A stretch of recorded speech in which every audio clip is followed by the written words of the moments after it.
कहानी ईमानदार ऑटो वाला। दिल्ली की भीड़ भाड़ वाली सड़कों पर रोज की तरह ऑटो दौड़ रहे थे। उन्हीं में से एक ऑटो चलाता था रामू, एक साधारण इंसान, लेकिन दिल से बहुत बड़ा। रामू की कमाई ज्यादा नहीं थी। दिन भर मेहनत करता, तब जाकर घर का खर्च चलता। घर में बीमार माँ और एक छोटी बेटी थी, जिसकी पढ़ाई का सपना रामू हर हाल में पूरा करना चाहता था। एक दिन की बात, शाम का वक्त था। एक जल्दी में दिखने वाला आदमी रामू के ऑटो में बैठा और स्टेशन तक जाने को कहा। रास्ते भर वो फोन पर बिजनेस की बातें करता रहा। स्टेशन पहुंचकर वह आदमी जल्दी जल्दी में उतर गया और भीड़ में कहीं खो गया। रामू ने जब सीट के पीछे देखा तो एक काला बैग पड़ा था। उसने बैग खोला और अंदर देखकर उसके होश उड़ गए। बैग में लाखों रुपए और कुछ जरूरी कागज थे। दिल का इम्तिहान। रामू के सामने दो रास्ते थे। पैसे रख ले और अपनी गरीबी दूर कर ले, या फिर मालिक को ढूंढकर बैग वापस करे।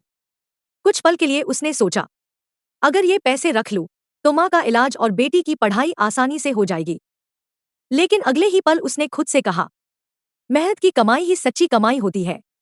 तलाश शुरू।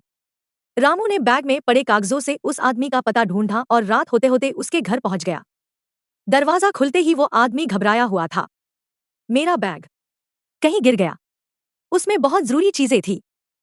रामू ने मुस्कुराते हुए बैग आगे बढ़ाया। क्या ये आपका है? खुशी के आंसू। वो आदमी खुशी से रो पड़ा। भाई, तुमने मेरी जिंदगी बचा ली। ये पैसे मेरे बिजनेस के थे। उसने रामू को इनाम देना चाहा, लेकिन रामू ने हाथ जोड़कर मना कर दिया। साहब, मुझे इनाम नहीं, बस दुआ चाहिए।